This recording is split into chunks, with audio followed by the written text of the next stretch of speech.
Have you ever dreamed about selling everything you owned and moving across the world to begin a new life? In this episode, we're chatting with Rachel Nabors, an American abroad on the React core team in London. We'll chat about the pros and cons of moving abroad, as well as the logistics. Let's get started. Welcome to the Ladybug Podcast. I'm Kelly. I'm Allie. And I'm Emma, and we're debugging the tech industry. AWS Amplify is a suite of tools and services that enables developers to build full-stack serverless and cloud-based web and mobile apps using their framework or technology of choice on the front end. Using Amplify, you can quickly get up and running with things like hosting, authentication, managed GraphQL, serverless functions, APIs, machine learning, chatbots, and storage for files like images, videos, and PDFs. Amplify is built especially in a way to enable traditionally front-end developers like myself to be successful because they can use their existing skill set to build real-world full-stack apps that in the past would require deep knowledge around backend, DevOps, and scalable infrastructure. The Amplify console then allows you to use a GitHub repository to deploy a globally available CDN with CI and CD built in. To learn more, visit aws-amplify.github.io.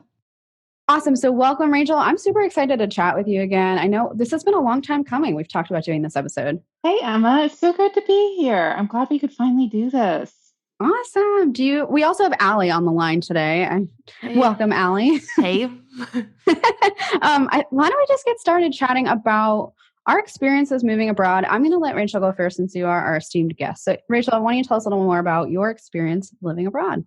Oh, wow. So interesting thing. A couple years back, I was just coming down off a stint at Microsoft and had an opportunity to work on design systems in Amsterdam.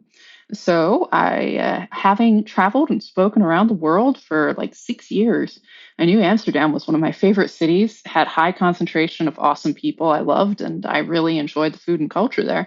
So it seemed like a great next step.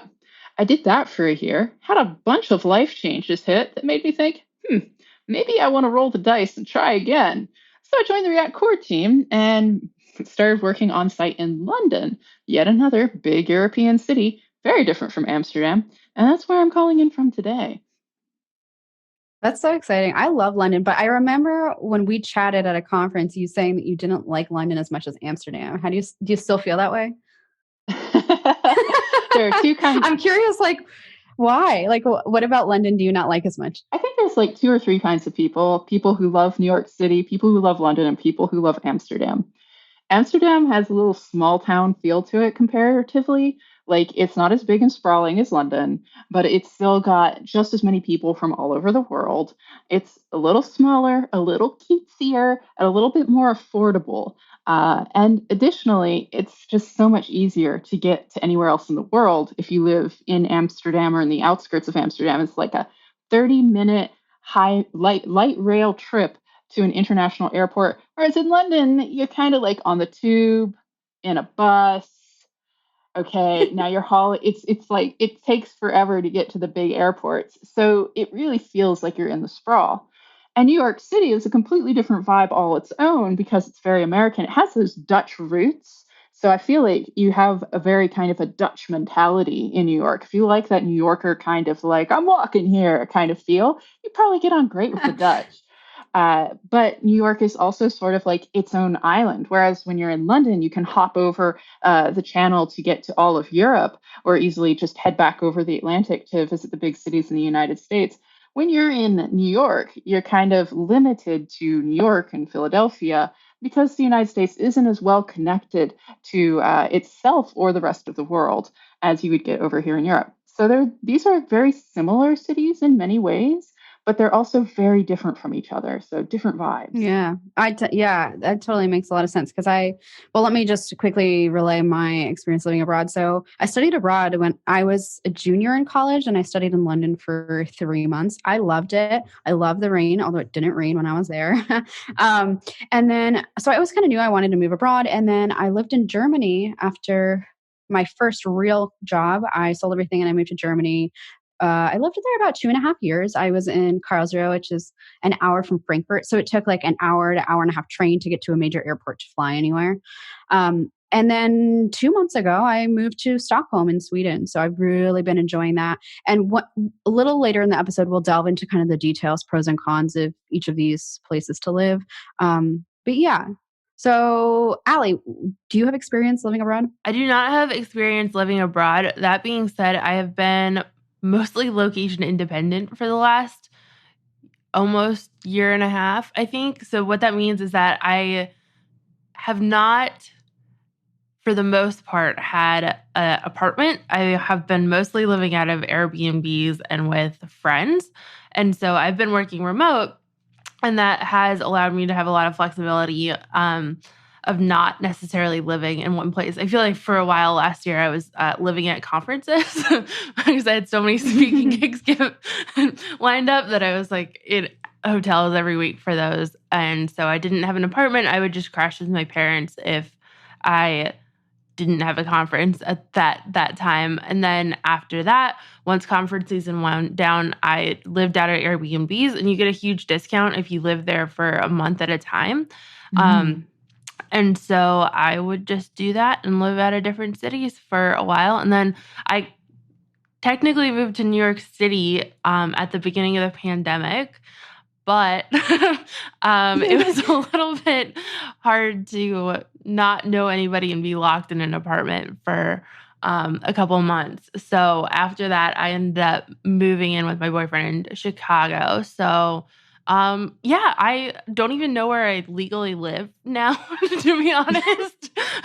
But it's kind of cool. And I think I would go back to living out at Airbnbs if my boyfriend was location, or if he didn't have like a in-person job. So, well, that's cool that we all kind of have similar yet different experiences. And this kind of ties into the next section where I want to discuss what an immigrant versus an expat versus a digital nomad are. What that wasn't a real sentence, but you know what I mean. So let's talk a little bit about these three terms. I'm going to let Rachel describe the difference between an immigrant and an expat, because I think that you did a fantastic job before we started recording. So Rachel, can you explain the difference between an immigrant and an expat for us, please? Sure, happy to.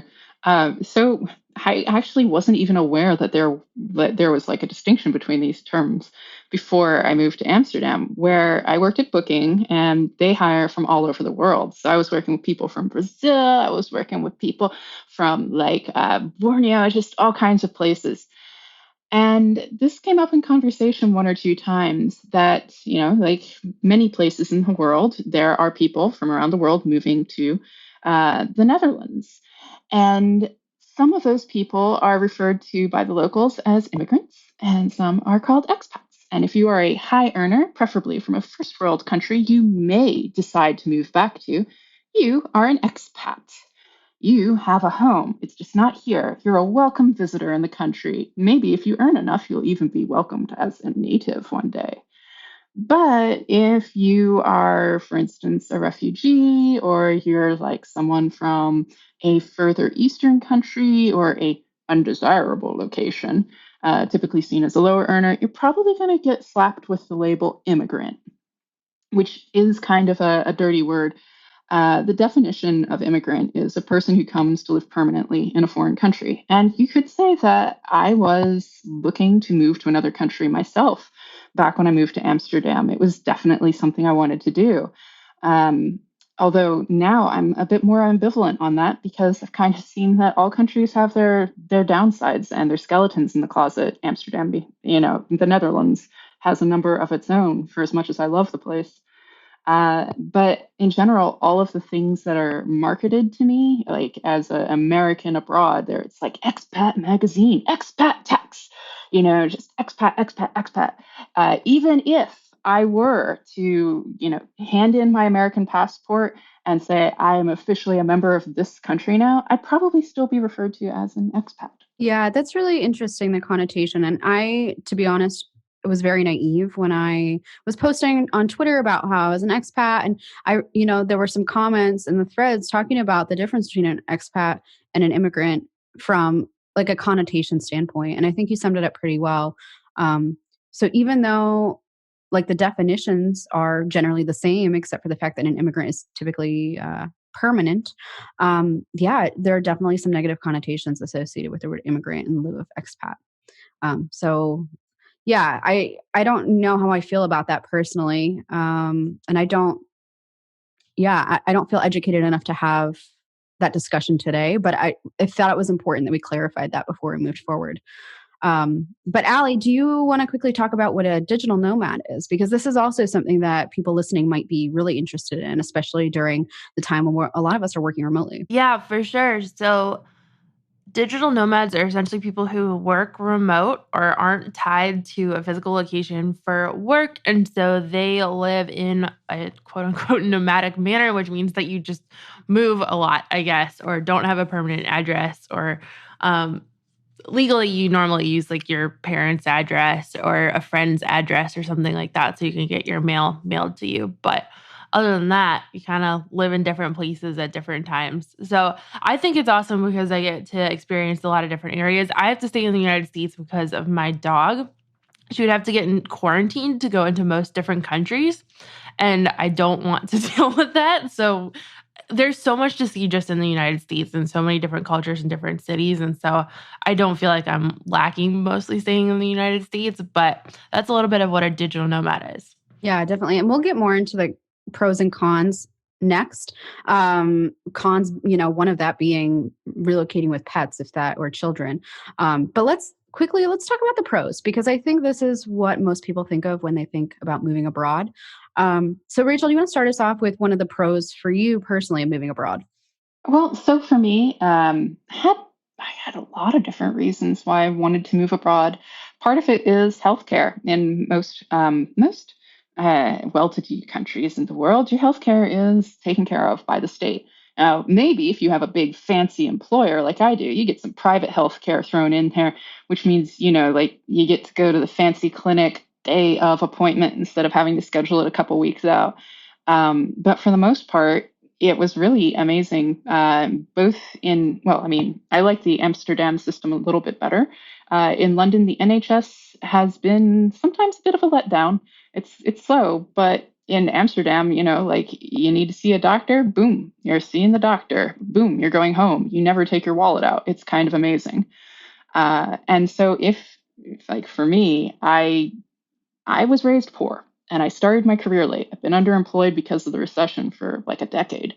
And I'm looking at like where I was raised, we had a lot of retirees. I see what happens when people run out of money in the United States and they're retired. And I'm like, man, do I want to grow old in this country? Maybe it's time for me to look at countries that take care of their citizens. And the outlook for as you get older in these countries is completely different. Like you get to be so much more chill. You get to really just focus on doing your best with your young years without freaking out about what happens if I get cancer? What happens if my kids get cancer? Oh my God, am I going to be like a 6-year-old person and get cancer and not have millions of dollars stashed to pay for all the treatments I'm not going to be able to afford? Like people used to die in my community for a lack of health care, and I don't want to go out like that. So healthcare is not a bad reason to be looking abroad. If not in your immediate present, then think about as you get older in life, where is it that you want to be seeking help? Yeah, for sure. And I want to add to this too, because when I was living in the States, my first job out of college, I was working at IBM. I had an HSA, like a health savings account. And so generally what you would do is, I don't think there was a premium necessarily, so I wouldn't pay per month, but every month I would put money into this health savings account and I would use it for health related expenses. My employer would also match it. Well, I got sick like my second month out of like joining IBM. And I got kidney stones really badly on a cruise ship in Mexico. And I needed 2 surgeries. I was at the hospital like 3 or 4 times. I needed 2 surgeries. And unfortunately, they were out of network and I accrued tens of thousands of dollars in debt. And that is someone who is privileged to have a great healthcare plan with a great employer. And I was in debt for many, many years. I moved to Germany, and a few months after I moved there, I needed surgery. I had an ovarian cyst and I needed to get it removed. And I was in the hospital for 4 days. And it cost me 40 euro, which is about like $30. Yeah.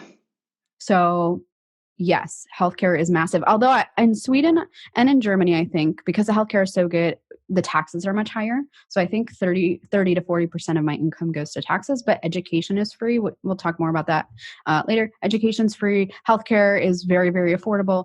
So huge incentive.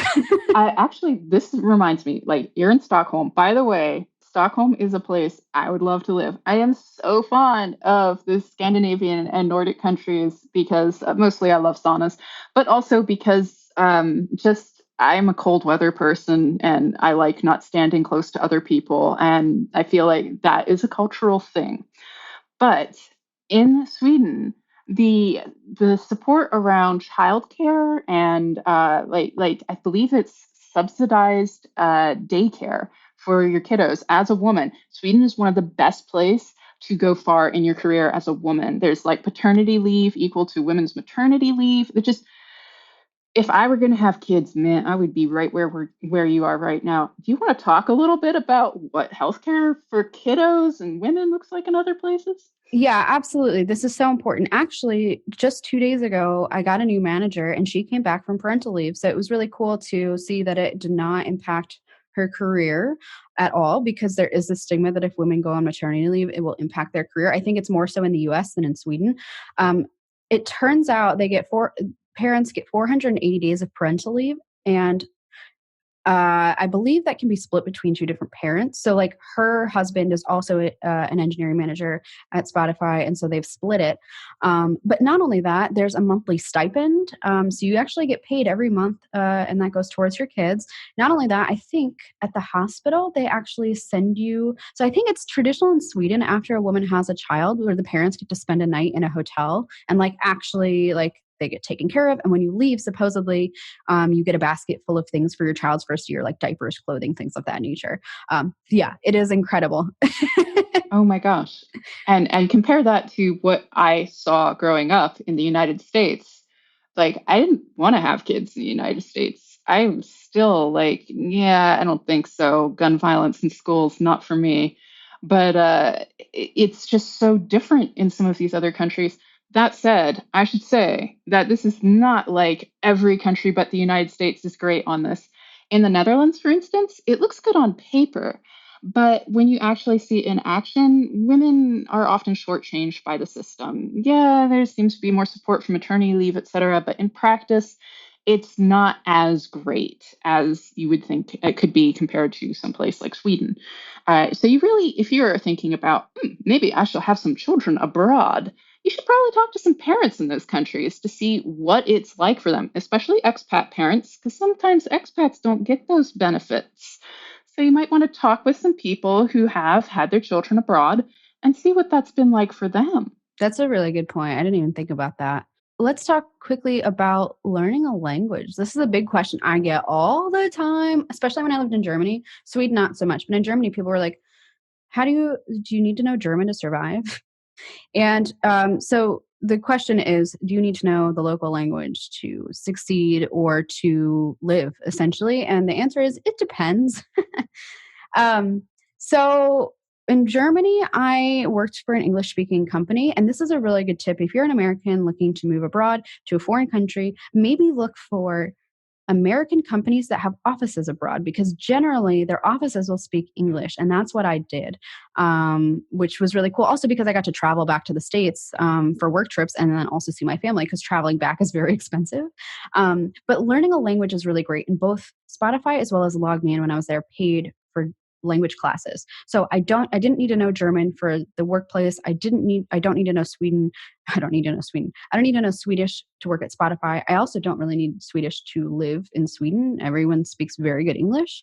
But my recommendation is always like, if you're going to live abroad, get the most out of it and learn the local language. So my opinion on that, like when I moved to Amsterdam, even though in the office everyone spoke English because it was an international crew, English was the chosen lingua franca. It's easier to find people from Brazil who speak English than people from Brazil who speak Dutch. And Dutch is, let's be honest, it's the ugly baby German and English would have. But it's I have misophonia, and sometimes listening to teenage girls gossiping on the public transportation was just too much. I was like, no more. But it was a lot of fun. I love trying to learn the language. I had the textbooks, there were supportive classes, etc. But I should also point out that I went through a huge life change. I got divorced, and I had to choose in the evenings whether I was going to spend that half hour studying my Dutch or if I was going to spend it talking to my lawyer. And I ended up spending my time on the lawyer. And I actually got ragged on a little bit, even though all of the Netherlands speaks perfect English and perfect multiple other languages. It is a part of the Nederlander culture that they are multilingual. And I would get ragged on a bit by local people at the stores being like, "Oh, you speak English. When are you going to learn Dutch, huh?" And one day it was just a little much for me because, sometimes people, when they had a little to drink, you'd hear the locals complain about these immigrants not learning Dutch, and at one point, I actually went off on a storekeeper. I was like, do you ever think that maybe people would learn the language if they had the bandwidth for it, but maybe they're just going through a lot? I spend all my time with a lawyer because I'm getting divorced and my dad is dead. I would love to learn your language, but I just don't have the time. And I know I made that person feel really bad, but I hope that they'll think a little bit harder before they rag on somebody for not speaking Dutch. People, when they move abroad, have a lot on their plates with getting reoriented and setting up their new network. And sometimes when you go abroad, you're going to encounter people negging on you because you haven't bothered to learn the language. Like, you should learn it if you can, but also if you can't, I don't think you're obligated to. Yeah, you know what? That's a really good point because I was really an avid learner for the first year I was there. And then I went through some really hard life changes, very similar to you, Rachel, and it fell to the back burner and I had to be okay with it. It's not something I wanted to do. I didn't want to push it off. But you have to prioritize what's truly important in your life. And for me, I could grab a German speaking friend if I needed one to help translate, but I just didn't have the time. So that's a really good point. That said, I did practice my Dutch on the people who staffed the, in the offices. There's always going to be someone staffing the main counter who handles deliveries and orienting people. And I got to tell you, if you're looking to practice and you're really shy, most of the times you can find somebody on staff, in the waiting room or whatever, who's happy to banter back and forth and practice your hellos and how's the weathers. And it can be a really fun way to get to know some people who aren't, your super intimidating colleagues or, your landlord. So it can be fun to look for those opportunities in the office to practice your language in a really low stakes environment. Yeah, and really quickly before we keep going on some of these pros, and I want to get to pros too that Allie can contribute to because there are definitely some that are not just moving abroad centric, but just a couple of tools if you're looking to learn a new language. My favorite that worked the best for me was Lingoda. They have pretty good options. It is a little bit expensive. So if your employer will pay for it, that's even better. And it's often worth it to ask. Lingoda was great because it was a native speaker and they were all Zoom meetings. And so it alternated between grammar, reading, and speaking, I think, and vocab and stuff. And you would have a mix of group classes with other learners as well as one-on-one. That for me was, it kept me accountable because it worked with my busy schedule. I could schedule the meetings whenever I wanted. So that was nice. I would typically do them during my lunch break, but because I had already scheduled it, I couldn't cancel or I'd lose it. So I was accountable. I originally started learning with Rosetta Stone, which again, kind of expensive, but what I've noticed with Rosetta Stone is it'll teach you out of date language. So I would learn things in German and I would say them and the Germans would actually laugh at me like, we don't say that. It's really outdated. So be aware of Rosetta Stone in that sense. I think everyone knows about Duolingo. It's a free app, although the premium version is excellent and I highly recommend it. Babbel is another application as well. And then if you're looking to do translations, deepl.com is incredible. They don't have every language. Unfortunately, they don't have Swedish, but instead of literally translating sentences word by word, which can often not be correct given the grammar of a new language, it'll actually translate it semantically. So that's really, really nice. Highly recommend that. And we'll link all this in the show notes as well. Oh, I wanted to circle back. We had talked a bit about the pros of having kids abroad. I want to get into the bonuses of having a kid grow up abroad. Oftentimes, education for as an American, me going to the Netherlands or here in London, I have to pay a foreign person's. It costs a lot more. Let's put it that way. It's like paying out of state tuition, but more so. But if you have a child who is a citizen of that country, oftentimes the higher education abroad is as valuable and more affordable than it is in the United States.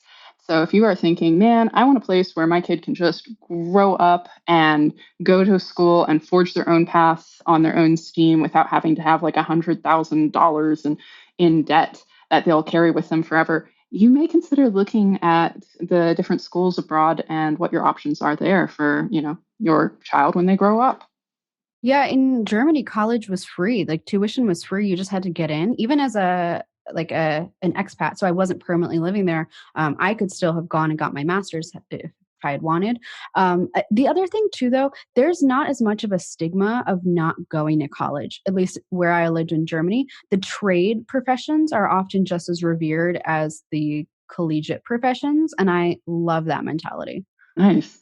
I think you find a bit of that in the UK as well. But this is not a conversation about the quirks of the UK, which I don't feel you can compare to the EU. We'll save that for a different podcast. Let's carry on. Definitely. Let's talk about experiencing different cities. I will let Allie take over for now on this, start us off, because you've lived in a lot of different cities. Yeah, for sure. So I personally really love it because I'm a super outdoorsy person. Like I go on hikes every weekend and I rock climb a lot, and being outside is a huge part of my life. And so I normally try to go to cities where there's a big outdoor culture, like Asheville, North Carolina, or even like it's kind of surprising, but Chicago has a lot of that too. Like we live on the lake, or the lake is like pretty close. And so there's a lot to do with that. So that's something that's really valuable to me, and something that you can experience something very different in different cities. And I'm trying to go to all the national parks. That's one of my big life goals. So I try to live in cities close to those and be able to get outdoors to those every weekend or most weekends. So I really like it because it allows me to see something new and like get new food and meet new people and try new things. Never gets boring. So that's my favorite thing with it. Though I will say settling down in a city is now just like have a little bit of FOMO for traveling and be like comparing all the different cities. Yeah, that makes sense. I mean, it's nice that you can kind of get a feel for different places. I wouldn't say I moved around a lot, but I was able to travel a lot because travel in the EU is so much cheaper. Like in Germany, we would drive to Italy for the weekend. We'd go to Lake Como.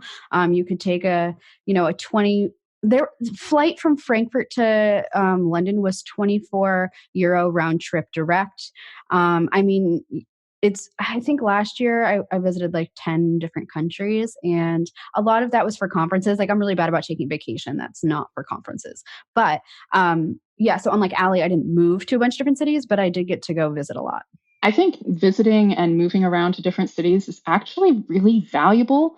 Like I tell people that right now I'm looking for my nest, where it is I'm going to set up shop, because I've been through a lot. I've lost family members, I've restarted as a single person.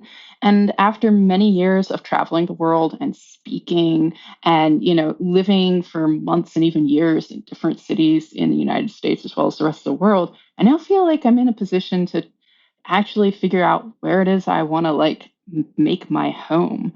And there is nothing wrong with taking your time and traveling. I think it's like inbuilt to all humans to have a little bit of wanderlust at different periods of their life to find out where it is that feels like home for them. Yeah, for sure. And I think you should definitely come visit Stockholm once things calm down. I'd love to. It's honestly, when I visited it, it wasn't ever a city I cared to visit. And I showed up and I'm like, I want to live here someday. Now that I'm here, I'm like, this would honestly be my forever home. Like I have no plans to move back to the States at all. People ask me that a lot, like, do you want to go back to the States? And my answer is absolutely not. I would love to visit, but I don't want to raise a family in the States. And I would be heartbroken if I left Europe. I would be less heartbroken to leave London. I gotta say, it's a great place if you are young and in university, it's great. But as you get older and more people in their 30s and 40s move out of the city, it kind of becomes an interaction desert. And that has been a disappointment for me compared to places like Amsterdam, which, to Allie's point about being an outdoorsy person, I adored Amsterdam because if you wanted to go be outdoors, you could just jump onto your bike, And there would be dedicated bike roads into the countryside. And you could just go all out for 2 hours and find yourself in a little seaside town and eat fish and chips. And I adored it. I learned enough Dutch to be able to go out with the local birding crews and learn the names of the local birds. That's another good reason for learning the local language. If you want to have a social life, it helps. And so I loved that way of life, and I miss that. And I know there's not much like that in the United States outside maybe like Portland, where you can have a similar kind of car-free cosmopolitan lifestyle in a small town feel. I haven't owned a car since like 2018. That doesn't. Wait, hold on. Wait, no. Before it's been longer than that. I say that out loud and I'm like, nope. But I haven't owned a car in many years, and I haven't felt the need to buy one, which is really cool. But I will say, to the language learning point, I loved actually not knowing the local language because I was not distracted as easily. And now I go back to the States and I like eavesdrop on every conversation. I can't focus. So there are benefits to not knowing the language. But let's talk quickly about different cultures, because this is a huge, huge pro. This is probably my biggest pro of moving abroad, was experiencing different cultures. Rachel, what's your take on this? Like, do you feel like you've been exposed to new cultures moving abroad? And if so, how has that impacted you? Well, yes and no. You have to remember, I was like traveling and speaking at conferences all over the place. So I was getting a lot of exposure to that. And Allie, as a person who's like going to many conferences, even in the United States, you're meeting people from around the world who are traveling to be at those events. Definitely. But nothing can quite give you the feeling of what it's like to be a stranger in someone else's home, like it is to be an expat or an immigrant. And I would say that actually helped me build a lot of empathy. I came from a small town community that was very like, well, why do you move here and you're not learning the language? And now I have actually been the person who's like, maybe I'm not learning the language because it's irrelevant to my life situation. And I have a very different viewpoint now from the one that I grew up with and from the people in my hometown community that I would not have gained if I had not gone out abroad and met other people in similar situations and learned about their life experiences.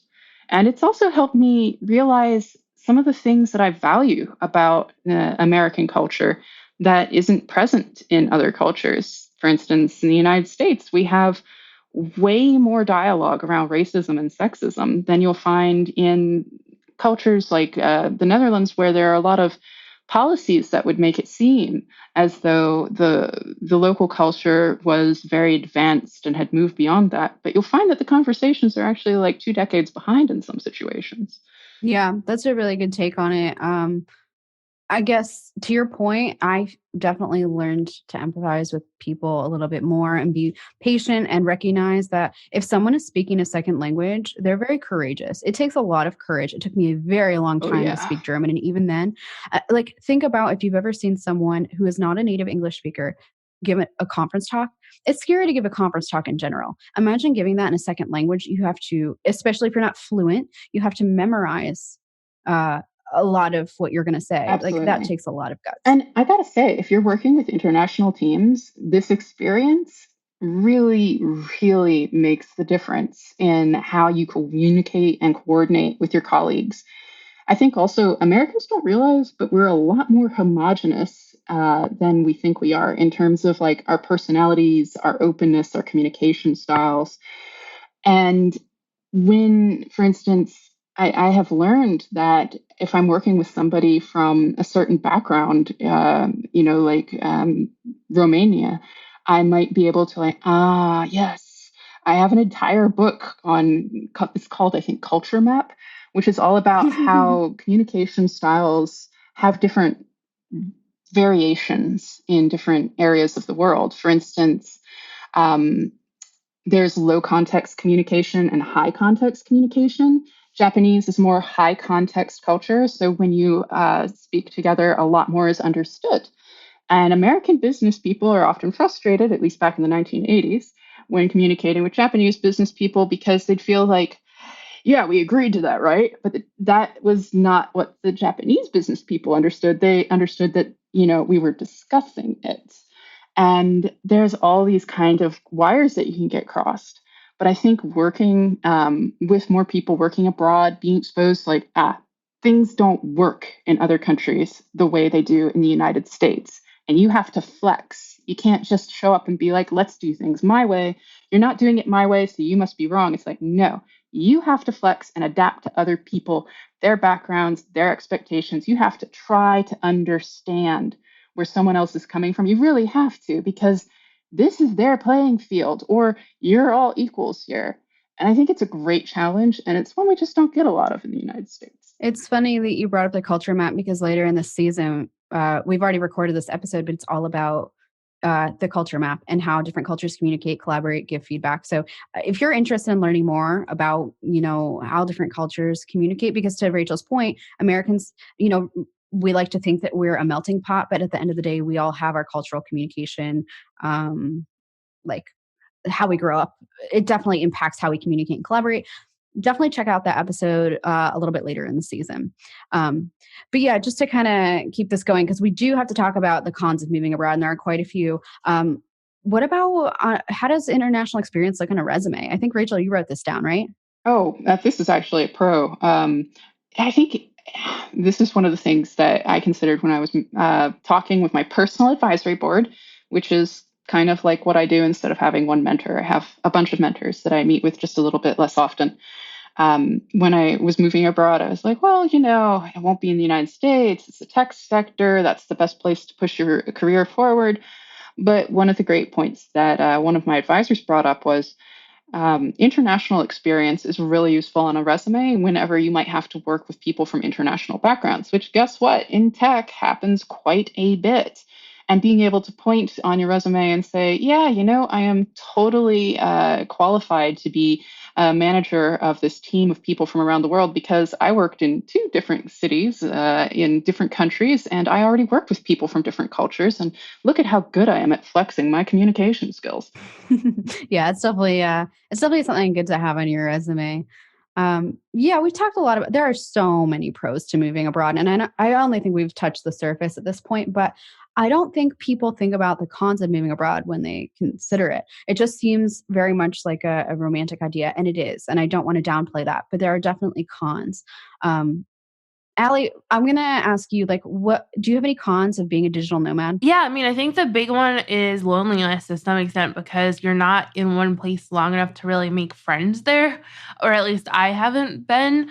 So it's one of those things where you'll meet people and you'll talk to people, but you don't necessarily have long-lasting friendships. And so there's definitely a loneliness to that. I think that that's the biggest one. And just the sense of you're always moving. So there's no real nesting or permanence anywhere that you live. So I think that those are the 2 big cons, but yeah, I've been nesting hard. I don't think I could be digital nomad. I nest hard, and I have my cats and all that stuff. Rachel, what about you? Do you have any cons of moving abroad? A lot, actually. As a person who likes moving, being abroad, I know a lot of my friends these days are like, yeah, we're thinking about moving abroad. And I feel like every 4 years I hear this from my friend. Yeah, United States is really tough. We're thinking about moving abroad. And I'm always like, are you sure about that? So one of the major reasons why moving abroad might not be a great idea is politics. When you are a visitor in another person's home, you don't get a say in how that home is run, what wallpaper they put up. You're a visitor.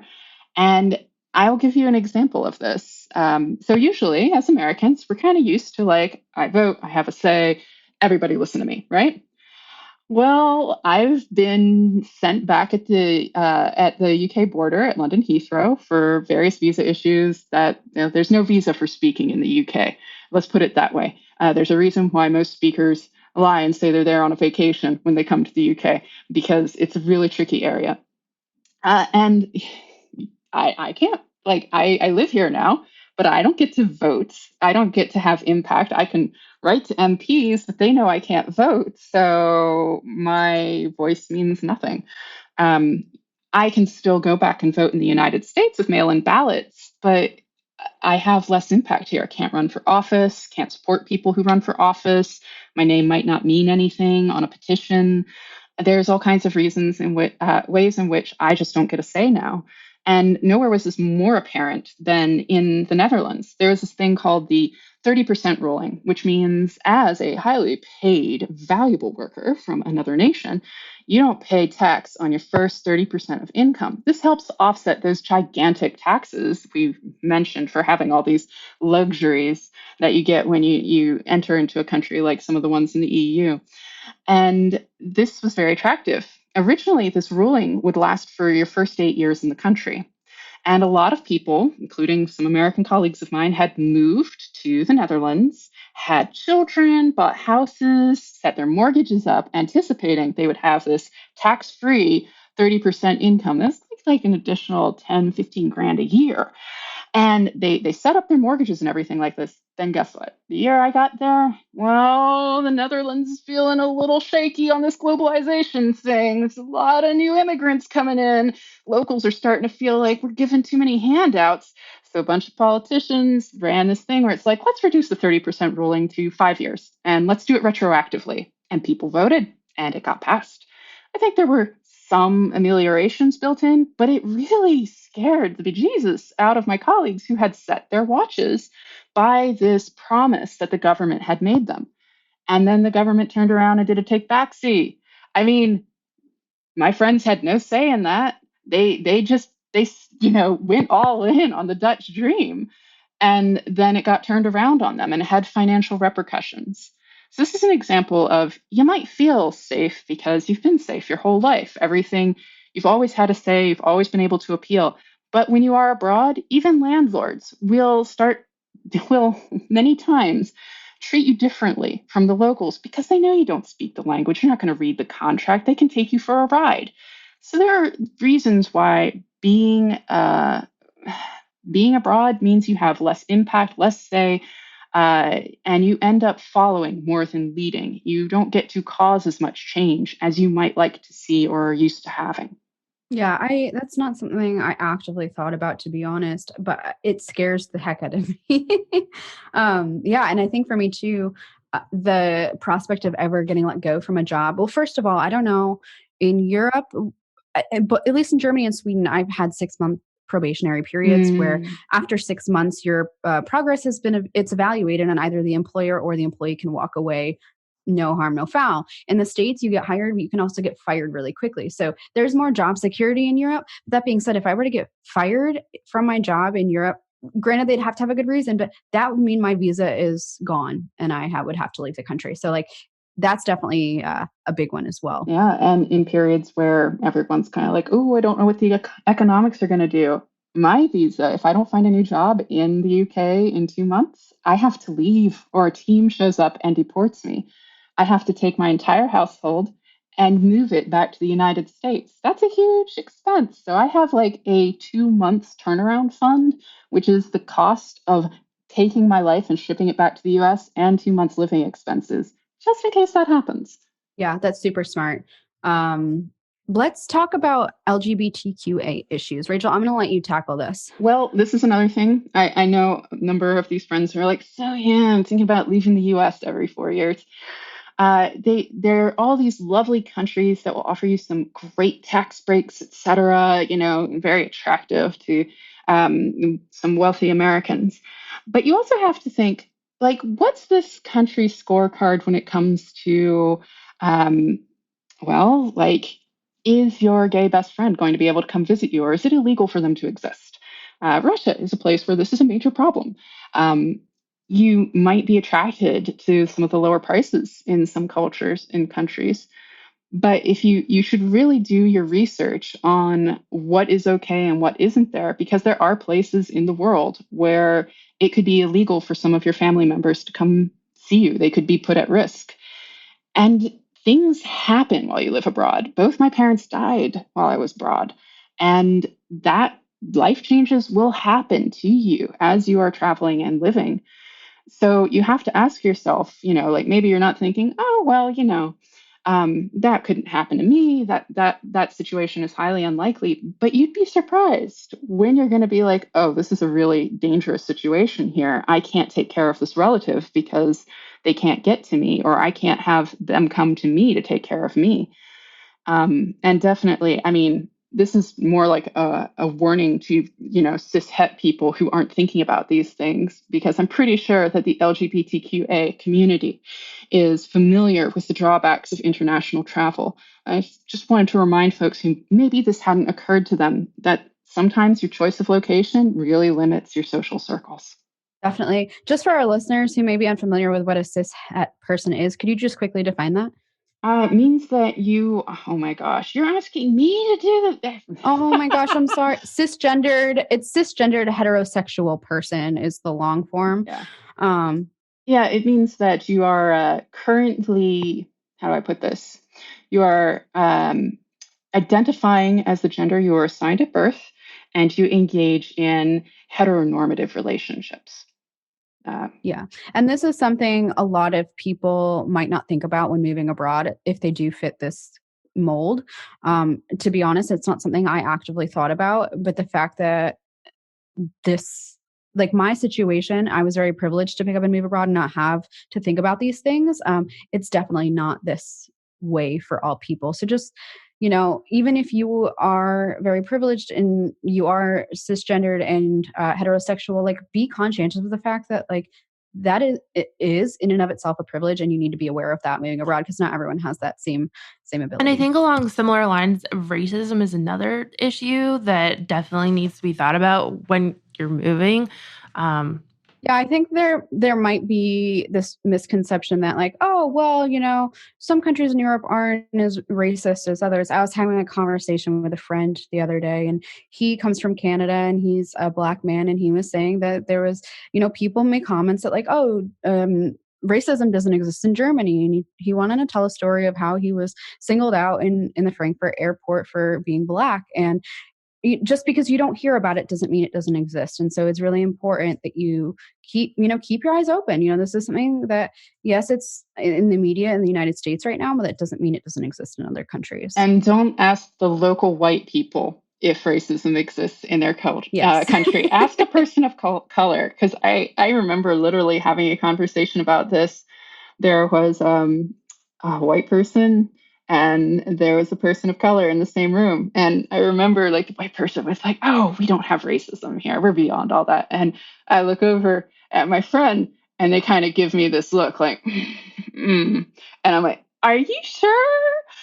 For instance, in the Netherlands, they have this tradition called Black Pete, which is a cultural tradition. I'm using air quotes, you can't see them here. Cultural tradition of basically doing blackface for Christmas. And like as Americans, we're like, oh, that's terrible. But the communication around that is really like decades behind. And there are people in the Netherlands who have serious beef with this. But the conversation has not moved to the point where this tradition can be phased out yet. But that's not something I knew before moving to the Netherlands. That was something I learned once I, got situated and had a social network, and we got to talking about the things that are capital P problematic about the Netherlands. Yeah. So definitely do your research. Talk to people of color, listen to their experiences, and then make an educated decision on whether or not you're comfortable living in a culture like that. Let's talk about money. That money is always something people are curious about. I didn't fully realize the extent of how much lower my salary would be moving abroad. And I'm happy to talk about my salary in Germany. I will not disclose my current salary. I don't know the legation's not a word, legality of that. But just for a reference, when I joined IBM out of college, I was offered a starting salary, I think of around $72,000 a year. It was an offer for the Armonk or the Poughkeepsie office. So the way it worked at IBM was like if you got two offers internally, whoever had the highest offer salary wise, that's what you would get regardless of which location that you lived in. So although I took the job in Austin, Texas, I had actually gotten an offer for New York, and New York is obviously a higher standard of living. So it was a higher salary. When I moved to Germany, I was making 55,000 euro a year, which was about a little over $60,000 a year.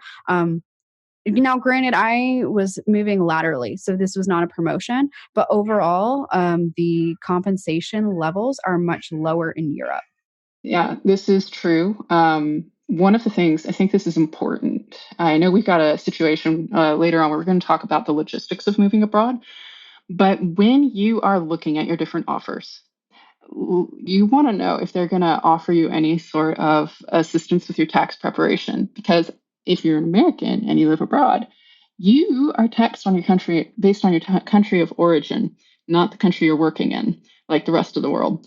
So that makes your taxes super awkward, especially if you're between earning $40,000 a year and earning a ridiculous six-figure salary. The way the taxes and such work is so convoluted. It really does feel like the United States is trying to drag all of its young professionals back to the country. It's like, no, either you are a waiter or a barista on a year between college and high school, or you are a wealthy yacht owner. But everyone else, come back to the United States right now. And you do need some tax help to figure out exactly how all these convoluted tax treaties between these different countries work. And you're going to be earning less on top of that. And you're not going to have vehicles like 401ks to dump huge sums of money into to be there for you when you need $1 million worth of surgery when you're retired to a suburb in the United States. For like earlier in your 20s, this might not make such a big difference, but as you like in your long-term thinking, you've got some years where you can kind of figure out, do I want to leave the country and go all in on this lifestyle, living in the Bahamas or whatnot, or do I want to like head back to the United States and just start plowing money into my 401k and make that big fat six-figure salary that's so rare to find in countries with huge social supports. I can't speak to what it's like working remotely from a Caribbean island. I know that the whole tax situation there is very different, but I can speak to what it looks like when you live in a beautiful country like the Netherlands or Germany. You do make less. The taxes are complicated. You don't have the same retirement vehicles available to you as you do in the United States. And you really might end up thinking, if you want to do this long term, how are you going to, which country do you want to die in is basically what it comes down to. Yeah, and I'm going to turn it over to Allie in a second, but to that point, while I was earning less in Germany, the social structure, like if I got sick, I didn't really have to pay much out of pocket. Taxes were definitely higher in Germany itself, but I was tax exempt in the US. So luckily I didn't have to pay on my salary in Germany. But again, to Rachel's point, it does matter which country you're in. They all have separate agreements. And also like my living expenses were different. My rent in Germany was max €1,000, and that was very expensive for the area. I didn't have a car. My food was so much lower. So like, yes, you might be making less, but the standard of living is much different generally. Allie, you have thoughts on taxes, so I'm going to turn it over to you. Yeah, for sure. So even in the United States, being a digital nomad is hard for tax purposes because you're kind of moving all over the place.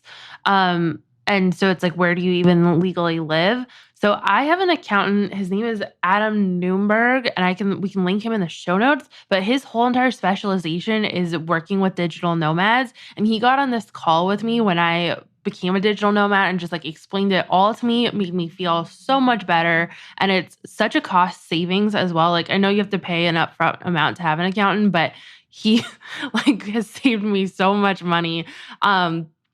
Did you know that if you do something like a speaking gig in a city, that you can then write off some of your living expenses in that city afterwards if you are a digital nomad, because it counts as like travel expenses to that area? These are the things that, I don't know, you can learn. Does he do foreigners abroad too? Yeah, I believe so. I'm going to hire him. Yes, I need help. Yeah, it's so helpful and just takes so much stress off of the whole process. So highly recommend. Let's talk about logistics moving abroad, because this was one of the things in that section that we had noted down. But let's talk about relocation packages. Rachel, what are your thoughts on relocation packages? You want a relocation package. I mean, I know you could probably sell all your things and go abroad with just a pack. You could do that. Or you could get a job with a company that has a relocation package, and they send a team of people to pack up your entire apartment, put it on a boat, and wait for you on the other side of the ocean. That is like the cost-effective way to move abroad, is to let someone else pay for and handle that for you. That is the experience I've had. And I would highly recommend it. So I've done both. And let me quickly give you a rundown of some of the things that might be included in a relocation package, but also what it's like not to have one. So both IBM and Spotify provided a relocation package, and I'm not going to give like specific details, but I will tell you some of the things that might have been included. If you have a car and it needs to be shipped, they will take care of that for you. They also might take care if you're relocating with a partner. They might also take their car and their things, something to ask about. They generally will pay for your travel there and back, or you're not going back, but they'll pay for your travel there. They might help you relocate your pets. They might give you, I had two options when relocating furniture, where either they would ship it for me or I could sell everything and they would give me a stipend to buy new furniture. Those are just a few of the items that they might work on with you, as well as visa applications and whatnot. When I joined LogMeIn, they didn't offer me relocation assistance to a certain extent. They offered me visa assistance, which was invaluable to me because a lot of companies were not willing to invest in that for an American looking to move to Europe. So that really was extremely valuable to me because the visa process can be very, very difficult, and not knowing when to do things is taxing. So that was really valuable. But in terms of shipping things, I didn't ship a single thing over to Germany. I hired a pet relocation assistance. They were called Pet Relocation. They're wonderful. I highly recommend them, and we'll link them in the show notes. So they took care of all of the shots, immunizations, records, clearing customs for my pets. That was very, very helpful. It was kind of expensive. I think it was like $3,000 for 2 cats to fly to Germany. But in my experience, it's worth it because a lot of people don't know the customs or like the proper procedure, and they'll get to the airport and be sent back. Wow. So that I do not recommend doing that. But yeah, I sold everything when I moved to Germany, and I just packed 2 suitcases, and that was really hard for me, to be honest. I was happy to get rid of a lot of crap, but also I had to give up a lot of sentimental items. So there are pros and cons to selling things and to keeping your things, but I highly recommend, if possible, pushing for a relocation package. I agree. It should be considered like one of the benefits that's helpful. And it should be mentioned that if you do the smart thing and you join a company to get, all right. So I think we talked a bit about this earlier. When you join a company, if you join in the United States, you're probably going to get a higher package. And that can include things like RSUs, stocks. And the stocks, they're like a one-time signing bonus, right? You get them in a big fat wad. And the package offered in the United States is almost always higher than what is going to be offered in the offices abroad. If you're cool with it, it makes more sense to start at an American company and then take a transfer to an international office. Usually that's a little dicier because once you join, they might not want to transfer you. But if you are internal and you get transferred, there is usually a relocation package with that. So these are things to keep in mind if you're thinking, man, I really want to work for that London office, but maybe I should start in the New York office and then ask to be transferred to the London office. You might want to discuss that with the hiring manager before you go in. Mm-hmm. I have several colleagues who've done that at Spotify, and it's been totally fine. I think that's a really great tip. Let's talk quickly about how to actually search for international job postings, because I get this question a lot. When I was looking for jobs in Germany, I primarily use LinkedIn to find jobs. So make sure your LinkedIn and your resume are up to date and that they are concise. LinkedIn was a really great tool for me. I also recommend, what was the other site I used? It was not Indeed, because Indeed is US specific, I believe. Zing so that's XING, is the German version of LinkedIn. They use that. So yeah, maybe that's a good idea. If you're looking to move to a specific country, maybe look up and see if they have their own version of a LinkedIn that people use to search for jobs. But I would say LinkedIn was primarily my place to go. I would also recommend pulling on your social network. If you've traveled and spoken abroad, you probably have a very large international network, or maybe you've worked with people who come from backgrounds outside the United States. go look. Like, I keep basically like a big contacts Rolodex with notes about every person I've met. I don't mean that in a creepy way, but basically it's so I can remember, like, oh yes, Doris loves hot cocoa. I shall send her some cocoa to thank her for her help. But you should definitely mind your personal connections. If you know people who have either worked in that area you're looking for or have come from that area, you can ask them things like, so where are the local jobs happening? Do you know anybody? What is the site that people are using? You definitely, like, the human connection really proves to be invaluable. That's where you're going to learn things about what the local culture is like, what the career prospects in a different area are like. For instance, London is huge in fintech. If you don't like fintech, you probably won't be happy working in the long term in London, but you might need to talk to somebody local to figure that out. Highly agree. I think that's awesome. Yeah, that's how I got my job at Spotify, was actually through Twitter. So don't undervalue your social network. I also get asked a lot, was there any difference in the interview process? And for me personally, no, there wasn't. Either was between Spotify and LogMeIn, there were no differences. I also interviewed at Google in Munich. Again, it's very straightforward in terms of having a recruiter phone call, having like a technical challenge, whether it's a take-home assessment or like a coding challenge, having an on-site interview, and then getting an offer potentially. So it's been the same for me.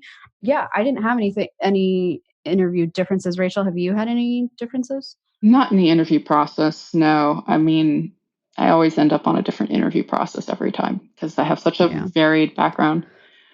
There is one thing I wanted to bring up that I didn't add to our outline before this started.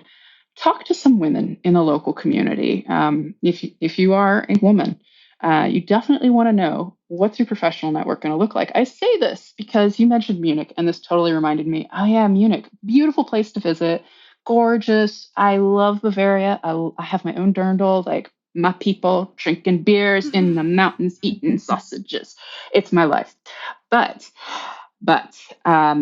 you'll find that Munich is very traditional. Not a lot of women in high-powered positions there. A lot of women, like, it's a traditional place.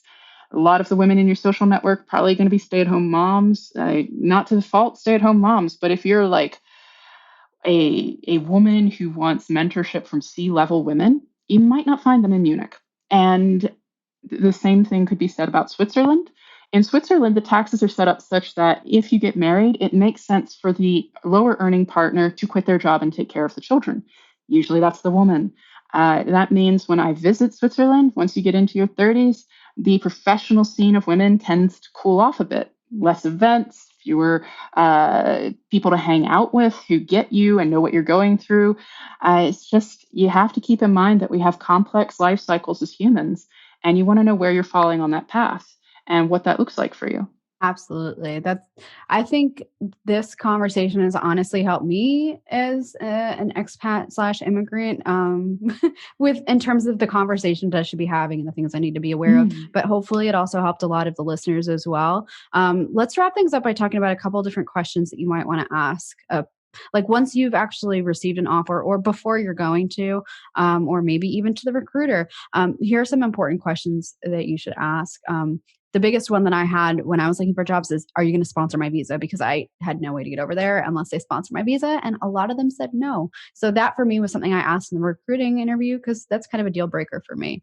Rachel, what questions would you ask a foreign employer? Do you support tax preparation for the first couple of years? And by the way, get these answers in writing. I actually once had a recruiter, promise me that, yeah, tax prep is totally covered for your complicated 3-country taxes. And then I actually got there and they're like, whoopsies, that's for internal transfers only. And I was like, wait, no, you promised me. And they're like, do you have it in writing? And I was like, oh my God, I hate you recruiters. You're evil.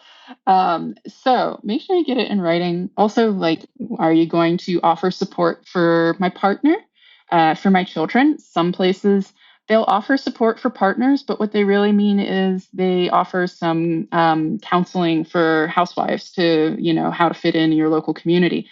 If you have like a partner who is also in tech, and you might be looking for a different kind of counseling, that might not be very useful for them to fit in and reorient. So you want to ask about their support programs for partners, for children, to make sure it aligns with your family's needs.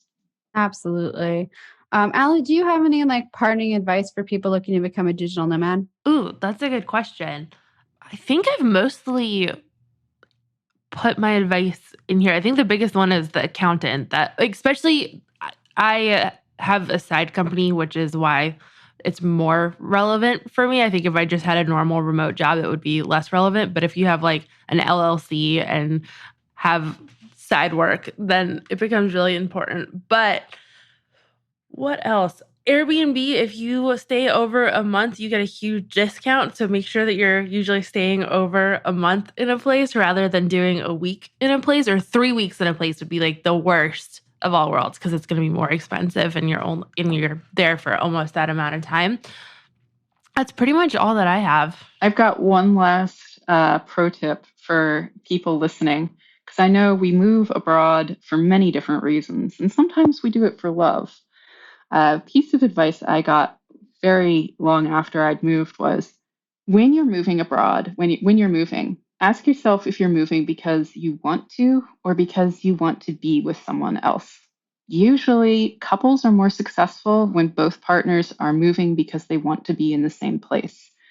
And it's really important to level with yourself for what reasons you're moving, both of you.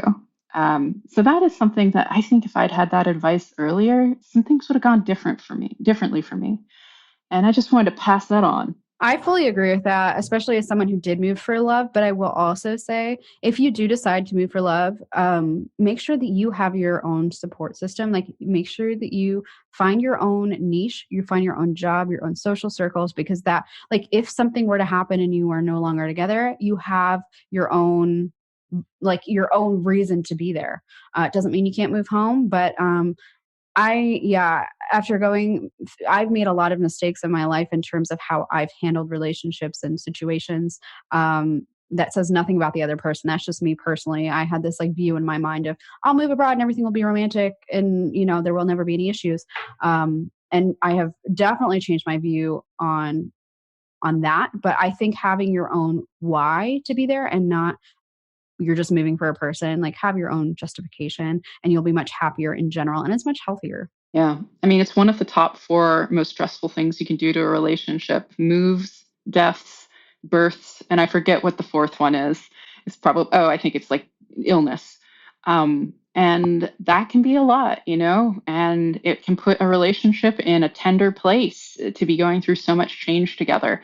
You really need to have your own North Star and, like you said, your own network, so that no matter what happens, you can be flexible and resilient in that situation. Definitely, because I know I did this.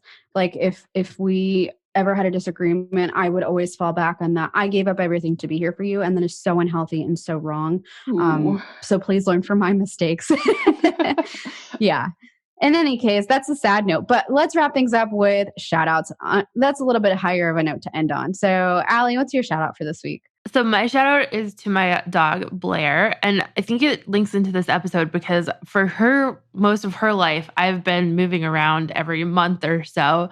And so she can just adapt to anything. And it's amazing. She's so good at staying in different places and meeting different people and dealing with change. And she's just such a little cutie. So she's my shout out. That's awesome. What about you, Rachel? I'd like to give a shout out to my job, actually. We live in some really weird times right now, but I love my coworkers and I feel like I've been well supported by my company.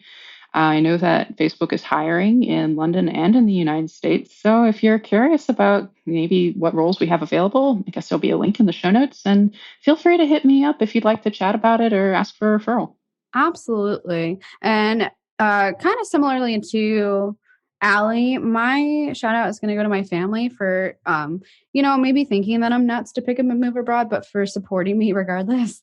That's been having a supportive family, especially during tough times and going through major life changes, has been really invaluable to me. So yeah, I just, once again, thank you so much, Rachel. It's been an absolute pleasure having you on. And if you liked this episode, tweet about it. We really love reading your feedback. But additionally, we're giving away a copy of Rachel's book, Animation at Work. She wrote a book. It's fantastic. I bought it and I read it. It's a book apart, which they're very, very great book publishing company. Oh, yeah. I don't know exactly what they're called. Yeah, but they're amazing. And I've read Rachel's book. It's awesome. So we're going to give away a copy this week to one of our tweeters. And we post new podcasts every Monday. So make sure to subscribe to be notified and leave us a review. Have a nice day. Bye.